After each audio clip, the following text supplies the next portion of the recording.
Next, we turn to the latest on China-U.S. trade talks.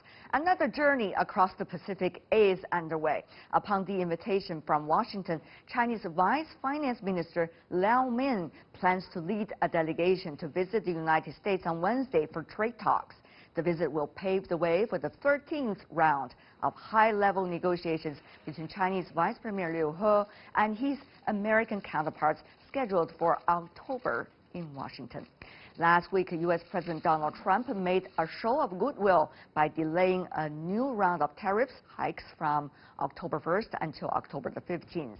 While the latest developments can be reasons for optimism, well, to certain degrees, challenges facing China-U.S. relations extend far beyond trade. Earlier, I spoke to Orville Schell, who has been observing and writing about China since the 1970s.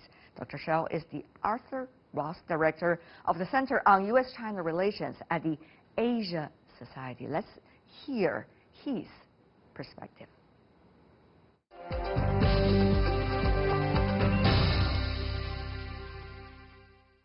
Professor Schell, how do you see the latest stage of this bilateral relations, which you have been devoting decades of research on? I think we're really at a very, very risky point of inflection now, where the many decades where we've relied on the notion of engagement, namely that the two countries would profit by greater exchanges of all kind, that have come to an end. And we don't quite know what policy will guide us in the future, and we're grappling around for some new way to relate to each other. And in this sense, I think the trade war that is going on is really only a small part of a larger sort of deranged relationship, and that's what makes it so dangerous. How would you describe this so-called larger relationship, as you said it? You know, I think as long as, well, when we initially sort of came together in 1972, when President Nixon and Kissinger came to meet with Chairman Mao and Premier Zhou, of course, it was the Soviet Union that brought us together. When the Soviet Union collapsed, then the idea of engagement needed to find a new rationale, a new justification. Right. And I think from the American... It did at that time. And it did. Yes, in fact, it was reborn. And it was reborn, at least for most Americans, through the promise of Deng Xiaoping's reform. That if the two countries could be imagined to slowly be coming closer together, never become the same, that justified greater engagement.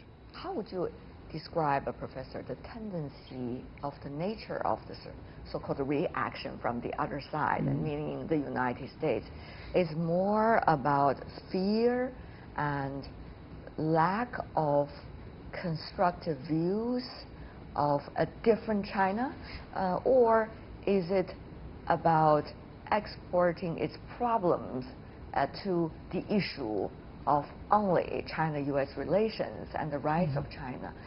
How do you see this, in a way, the nature of the reaction?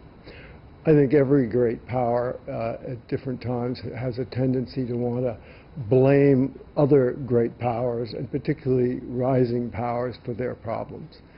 But I also think that as China has risen, it at certain times handled that rise very well.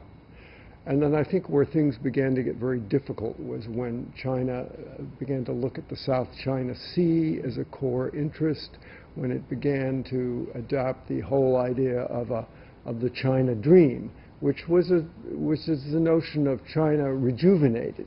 What's wrong with that? Nothing's wrong with it. But I think when a country does rejuvenate and regain power, it has to be extremely careful about how it manages that resurgence. And otherwise, other countries, your neighbors and other large countries, are going to feel disturbed and maybe even threatened. There's always a perception here in China that others have difficulties to see the real China and therefore they use the old concept of China to fit into the reality, which of course doesn't work. And as a result of that, they are blaming a China in their perception, not the China in reality. Professor, what do you make of these perceptions also in China? Well, I think, the way China looks at the United States and the United States looks at China, I mean, in a certain sense, I think it's true that Chinese are better informed about America than many Americans are about China. But one thing I'm a little bit concerned by is when people say, well, if you only understood China, then you wouldn't feel so threatened by it. I sometimes think that if people understood China better, that just how far it has advanced and just how actually grand its pretensions are, both to become more of a global power and a regional power, it might even seem more threatening. So it's a very difficult thing to know how to deal with. And I do think that there are aspects of China's rise which are actually more threatening and feel more threatening than they need to be. At a time when China is in this grand change, shall we say, and its interaction with the rest of the world, particularly the United States, quite a critical stage, you have an administration and a leadership which could be described as quite unique.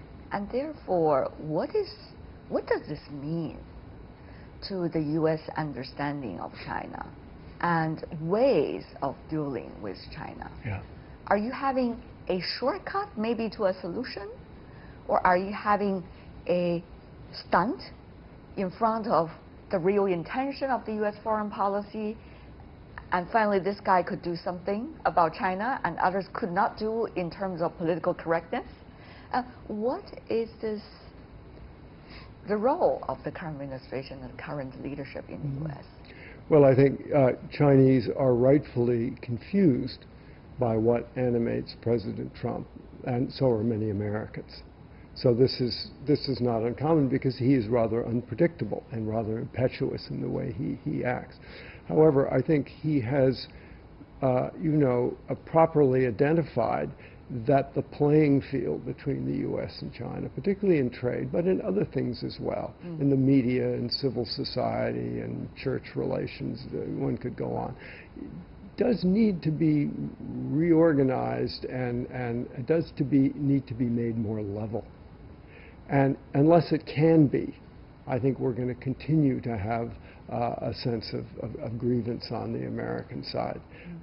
So I think that's one thing he identified properly. Now the question is, after getting China's attention with all of these tariffs of China and the Chinese leadership, what does he do with it? Can he use it constructively to reformat the relationship in a new and more functional and workable way? That is a question that's not been answered, but this isn't his strong suit. His notion of, if you don't destroy, you can't construct. His notion that you need to turn over society, you need to attack the old structures. Trump is a bit of a bomb thrower. So I think this is something China has to recognize, get used to, and also recognize that there is a kind of very cryptic logic in some of it, that it's time to do things differently. And if we can't do that... Well, I don't want to come into a debate about leadership in the United States, as was the nature of him. But 不破不立 meaning you need to have solutions. It's not just about the poor, it's also about the lead. That's right. And we haven't seen the tariffs that's been working in terms of bringing a better potential of engagement between China and the United States, not to mention the U.S. engagement with other trading partners around the world, as tariffs are also used in many different ways. So I'm not sure whether it's comparable, but yes, I think you're absolutely right. You can't just tear down, you have to build up. Yeah, that's the most important. Everybody can tear it down. Yeah. Well, so I think here, this is where China has to be very smart in trying to figure out, all right, what is justified in the Trump critique of our trade relation, our relationship in every other sector of society, and what can China do They can't do everything. But what can they do to make the playing field, which is not level now, more level? And that's all one can do. And then who knows who will be president next. But that's, I have to say, long overdue. Let me ask you the question also about the generation differences, if there is any, among researchers in your country about China. Yeah, that's a very interesting question, because in my generation still has a kind of nostalgia. What do you mean by nostalgia? Well, we really still hope that somehow a form of engagement will work. I think the younger generation, which didn't grow up with all of those decades when we were struggling to make that sort of engagement strategy work, see it more matter of fact. You mean during the Cold War era? Well, after the Cold War, after Cold Kissinger War. and Nixon and John Lai and Mao. Now, whether scholars, experts, academics, people in the know about China will be able to provide your service to your country, to provide your advice to those real decision makers at a critical stage of this bilateral relations? I think there are people trying to remind our government in America that we shouldn't step back from the effort to work it out. But there are increasing forces that are ever more powerful that say China doesn't want to play by the rules, China doesn't want to level the playing field, and that's enough. And those forces are very strong. What does it mean to you? Well, it means that we're on the edge of a tremendously precipitous break where we could very easily end up, if we're not careful, as adversaries and possibly even enemies if we cannot find a way to work together as we used to. What does it mean to you personally? Well, it means to me, in a certain sense, I suppose, that most of my life has really come to naught. That here we are, that struggling to bring the two countries together, to make the systems more convergent, not the same, but more able to talk, discuss, and converge, has failed. And You really think you have failed? I don't know yet, but I do think we are at a tipping point moment. Are you determined to make it right? I have been determined my whole life to try to make it right, but also to recognize where each side has a failure. What if you have the frustrations all the time? What can you do about it? Well, I think actually right now the best thing that we could do is if the two leaders would say, listen, this is a dangerous time. Appoint some special representative to appoint a few people to try to come up with alternative strategies and recognize the crisis and see if we can't come up with some alternate scenarios to get off the top of this dangerous mountain. Orville Schell, thank you so much, Professor, for joining us and helping us to understand your insights. Really appreciate decades of research about China. Thank you, thanks sir. for having me.